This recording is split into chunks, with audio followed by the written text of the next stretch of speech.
Le surréalisme. Surréalisme est issu de l'héritage du mouvement Dada ou dadaïsme. Le dadaïsme, dont l'histoire a été grecque ou histoire. Le surréalisme se voulait être une réaction contre la Première Guerre mondiale et la conversion de l'époque. La rupture entre le dadaïsme et le surréalisme est prononcée en 1922. Le surréalisme va devenir donc un véritable mouvement artistique avec la publication en 1924 par André Martin. Manifeste du surréalisme. Le terme de surréalisme est inventé par un docteur ou plutôt découvreur de l'inconscient et du psychanalyste qui s'appelle Freud. Et ce mot est utilisé pour la première fois par Apollinaire. Le surréalisme est un mouvement éphémère qui va s'essouffler rapidement après la Seconde Guerre mondiale, mais malgré tout, c'est un mouvement important mais qui, par définition, donne son essence. Même il n'était pas fait par perdurer. Exactement comme le mouvement Dada d'ailleurs. Ce mouvement surréaliste va être avant tout un héritage du mouvement Dada est donc le revol et le rejet, provocateur de toutes les règles auxquelles va être rapport par les surréalistes et auxquelles va ajouter le rapport du psychanalysme avec le théorie de Freud qui naissait à peu près à la même époque. Le mot de surréalisme peut être défini de deux façons différentes selon deux points de vue différents. Numéro 1. Le surréalisme est avant tout un mouvement intellectuel, artistique et culturel du XXe siècle. Ce mouvement esthétique est né après la Première Guerre mondiale. Le deuxième, c'est le printemps, automatisme psychique, par lequel on se propose de l'exprimer, le fonctionnement réel de la pensée, dictée de la pensée, on la pense de tout, contrôle exercé par la raison. Les principes du surréalisme. 1. Expression de l'inconscient. 2. Rôle de hasard des associations fortuitées dans la création artistique. 3. Refus de catégories esthétiques traditionnelles. 4. Art comme instrument de libération et de révélation. Thème du surréalisme. 1. L'amour fou et la femme. 2. La révolte. 3. La magie des villes et les rencontres idolâtres. 4. L'inconscience, le rêve et l'imagination. 5. Les phénomènes paranormaux. Et les mouvements littéraires, le surréalisme a été l'avant-garde de son temps. 1. Dans le domaine de la pensée, il refuse la rationalisme et revalorise l'imaginaire et l'inconscient. 2. Dans le domaine des morts, il revendique la liberté au nom de la mort. 3.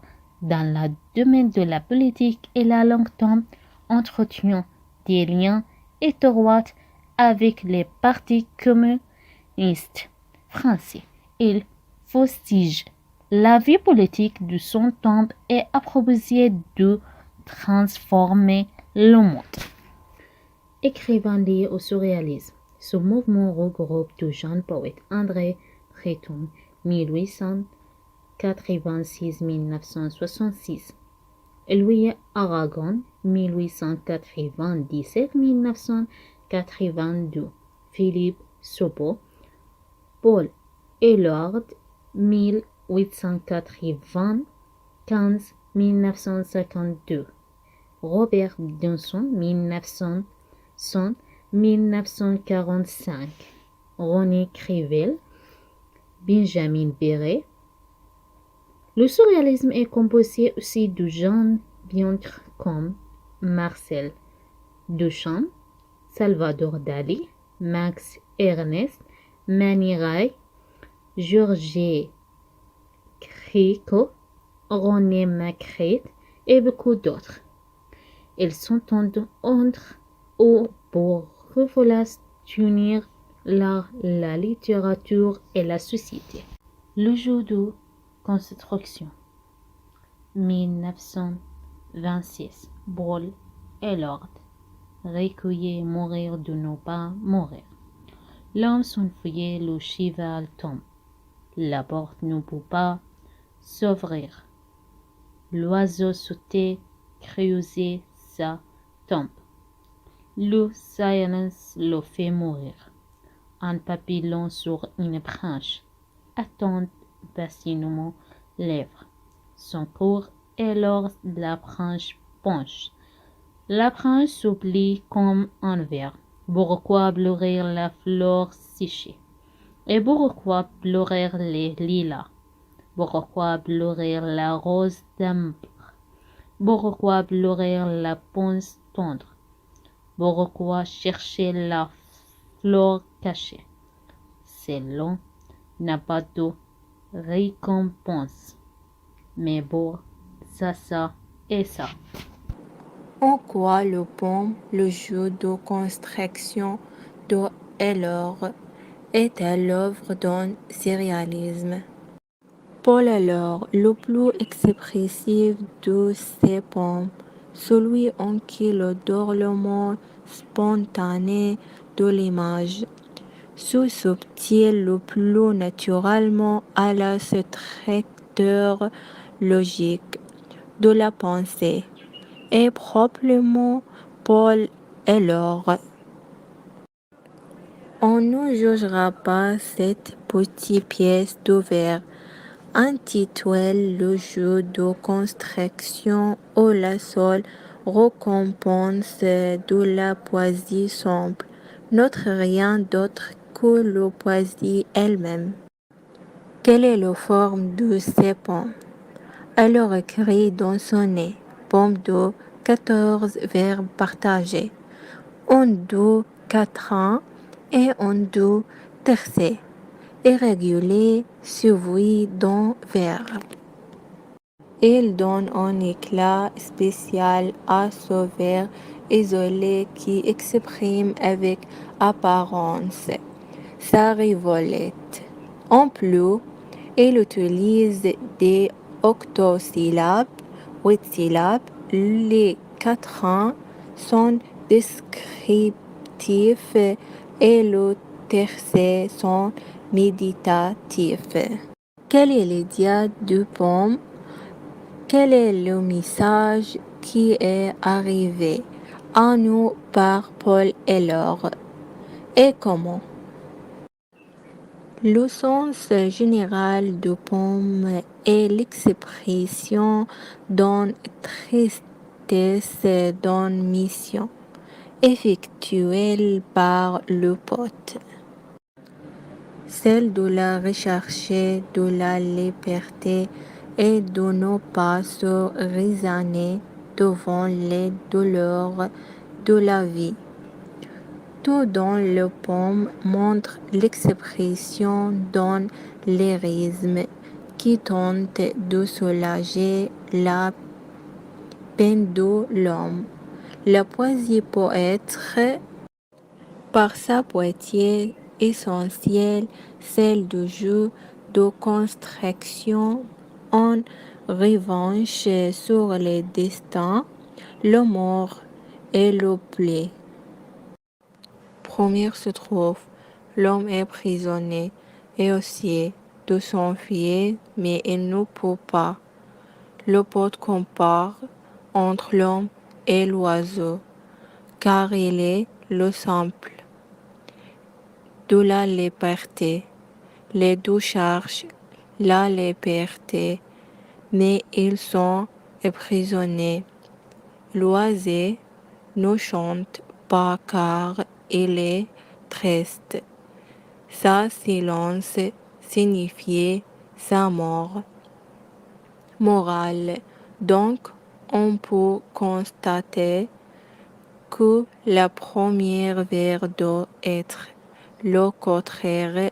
L'homme tombe, la chavelle s'enfuit. Deuxième strophe. Dans cette strophe, le poète utilise un autre symbole de la liberté et de la gaieté. C'est le papillon. Le papillon s'est reste car levé, dort l'on tombe. Il attend avec patience le printemps, la saison du papillon et de fleurs. Il faut signaler que la France était à l'époque sous l'occupation allemande, lèvres sous l'occupation allemande et la papillon. C'est l'homme qui attend la liberté. Troisième et quatrième strophe. La fleur séchée et les lilas. Ce sont l'image de l'homme qui est mort car les lilas, c'est une sorte de fleur qui ne vit pas longtemps. La pensée tendre, c'est la mort tendre qui est partie. Ce sont les peaux sauvanées, les fleurs cachées. C'est le rechercher du chemin difficile qui donne plaisir, valeur, car tout ce qui est rare est souvent la meilleure. On ne sent pas la valeur de la vie qui abandonne l'aventure, mais pour ça et ça.